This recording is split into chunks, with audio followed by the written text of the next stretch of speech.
Today, continuing with Job, we have six little verses from Bildad. He has to put in his 2 cents worth. We had all these guys spoke one at a time, and then we had Zophar jump in and speak ahead, and then we had Bildad throw in a little bit of yeah, but, and that's what the six verses are. Here, Job had just make a very good point about how where he was and what the Almighty has done for him. And here Bildad comes in. Well, dominion and fear will be with him. You should fear him and repent of your sins.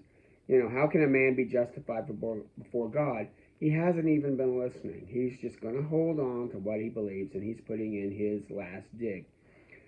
In 26, we have Job continuing, and he does a very good 5 chapter soliloquy here, which really should be read as one entire focus, one entire thing, because his argument is so strong, but you have to see all the chapters together. That's the problem we have when we do a chapter at a time or 3 verses at a time. We lose the whole flavor of the argument, because really the argument is in 3 to 4 pieces, and he's making his point. I'm going to say that, he starts talking about where he is. He talks about who God is. He talks about where he was. He talks about what is happening to him now, and what he is doing, and what his future is going to be. So those are actually the 4 to 5 points that he's making in an overall. This would be like a closing statement.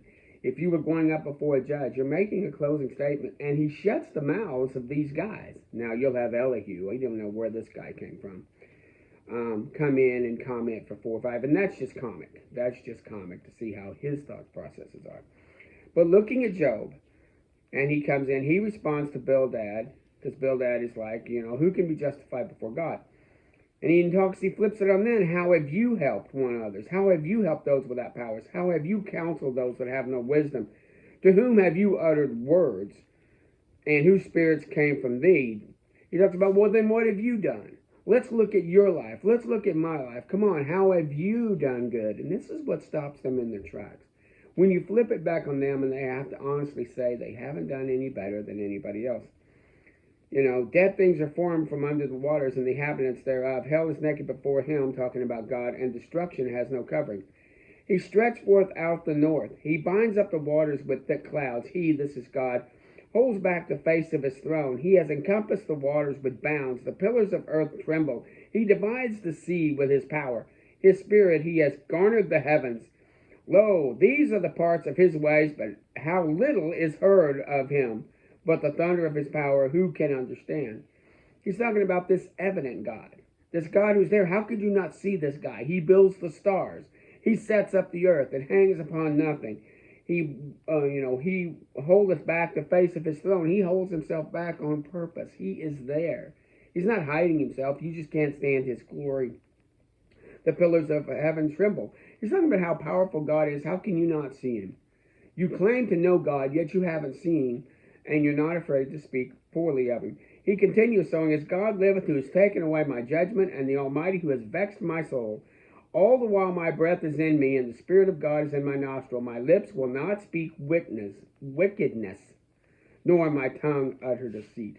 While he is living, he will not speak poorly of God, and he will not speak wickedness. God forbid that I should justify you. He really gets down and dirty. This whole argument is filled with venom. It's filled with anger. It's filled with truth. And there's sadness also leached through it in different places. But he's coming right out. This is him standing. This is that closing argument moment in every Perry Mason or every court drama that you see. He talks about, let mine enemy be as the wicked, and he that rises up against me as unrighteous. For what is the hope of the hypocrite? Though he has gained, though God taketh away his soul. This is his argument. Jesus makes the same argument later. What will a man give for a soul? Just because things are going well for you, that doesn't mean. Will God hear his cry when trouble comes? Will he delight himself in the Almighty? Will he call upon God? Of course not, if you're not delighting yourself in the Almighty. I will teach you by the hand of God that which is with the Almighty will I not conceal. Behold, all yourselves have seen it. Why then are you not altogether in vain? You've seen the things. he goes and talks about people, that the portion of the wicked are with God, and the heritage of oppressors they shall receive from the Almighty. If his children are multiplied, it's for the sword. Those who remain of him shall be buried in death, and widows shall not weep. Though he heap up silver as dust, and prepare raiment as clay, he may prepare it, but the just shall put it on, and the innocent shall divide the silver. He's saying the story isn't told yet. When you look at prosperity and say, see, that is God blessing. And yet what happened is, he's like, you're looking too short-sighted.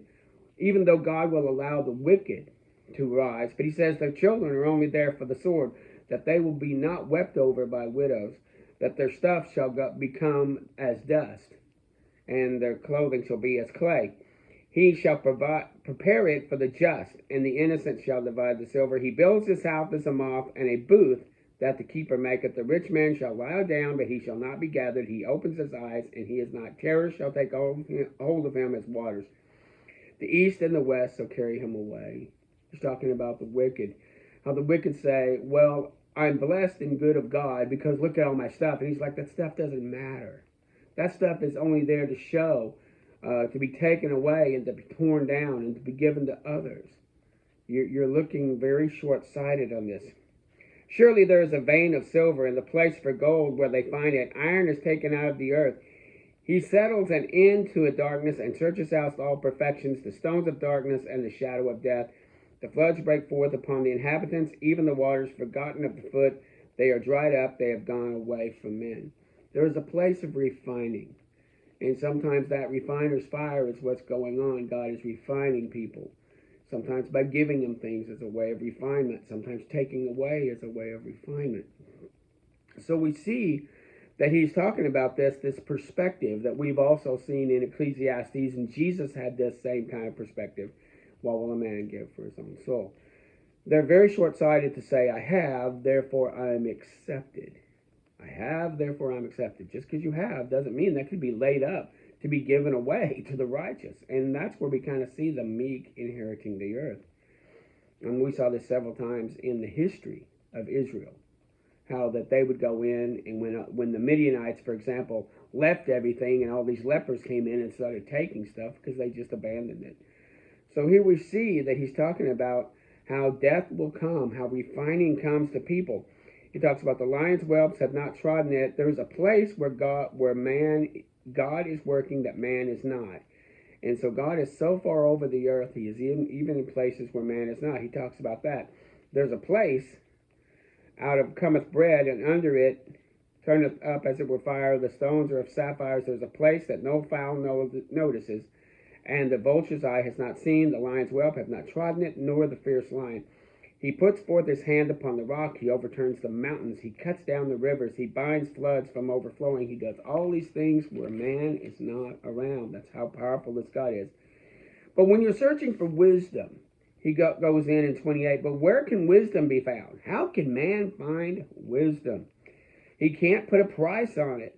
If he goes to the sea, goes into the depth of the sea, it's not there. If he can't buy it with gold, it cannot be weighed with gold. It cannot be valued with the gold of Ophir and the precious onyx or sapphire. Gold and silver cannot equate it, nor exchange for it. No mention shall be made of coral or pearls, for the price of wisdom is above rubies.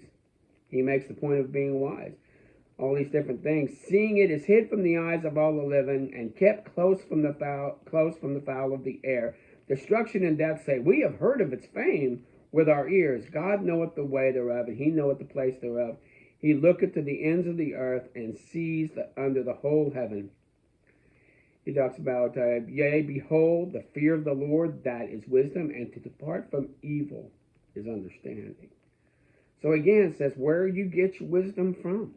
Where does wisdom come from? And the idea that wisdom comes from understanding God. Moreover, he continues, and he talks about his life. See, interesting here, like I said, this is in about 4 parts, in which he begins talking about what man is and what God has done to him. Then in 28, he's talking about wisdom and that this comes from God. So he's setting this up. In chapter 29, he talks about who he was. And he gives his resume, so to speak. Oh, that I were as in months past in the days when God preserved me. There was a time when God took care of me, that I was taken care of by God. Now he's decided to slay me. Just like he decided to lift me up, he has decided to put me down. I'm not going to complain either way because that's what he's doing. When his candle shined upon my head and I was at light, I walked through darkness, as I was in the days of my youth, when the secret of God was my tabernacle, and the Almighty was yet with me, and my children were with me. And I washed my steps with butter, and the rock poured out rivers of oil. And I went out of the gate into the city, and I prepared my seat in the street, the idea that he had a place of prominence.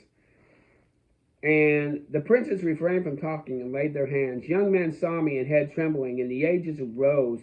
The nobles held their peace. Their ears heard me, and it blessed me, and the eyes saw me, it gave witness to me. And I delivered the poor when they cried. The blessing of him that was ready to perish came upon me, and I saw the widow's heart sing for joy. He did all these good and wonderful things. I put on righteousness, and it clothed me.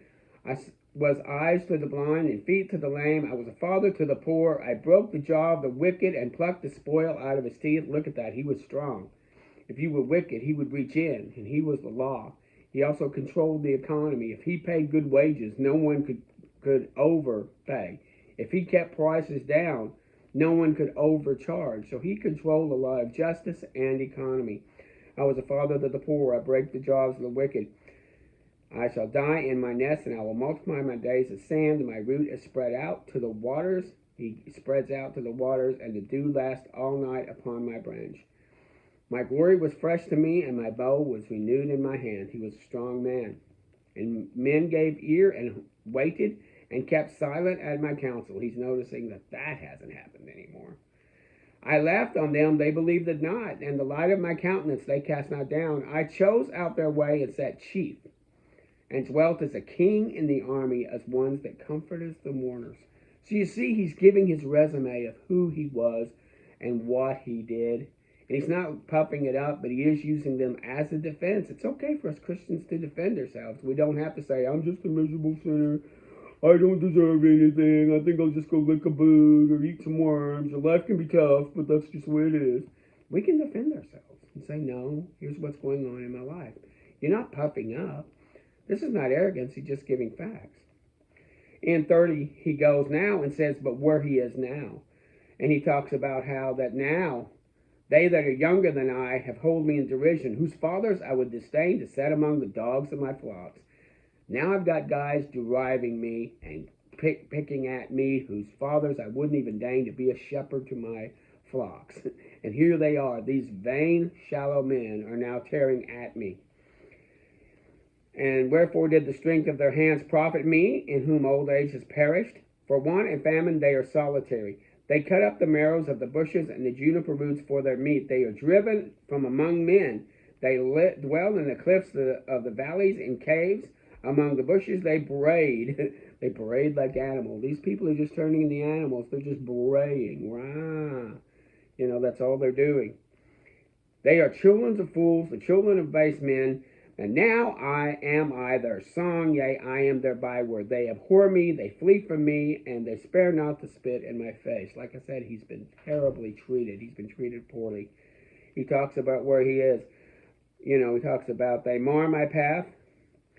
This is those, no one's being his helper. They came upon me as a wide breaking in the waters. In desolation, they rolled themselves upon me. Terror has turned upon me. They pursue my soul as the wind, and my welfare passeth away as a cloud.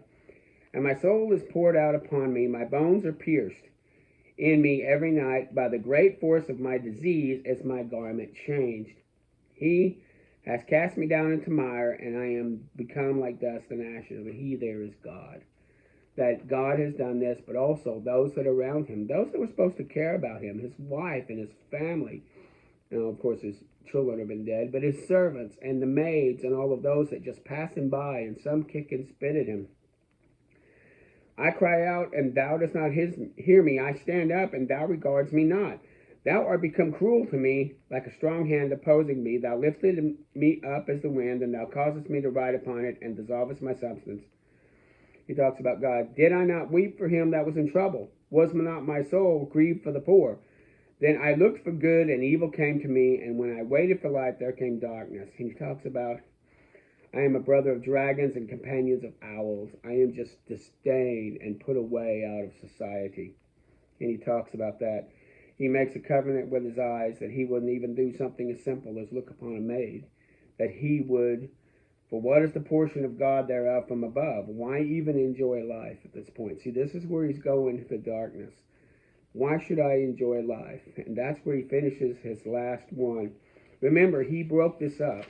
He began with, who is God?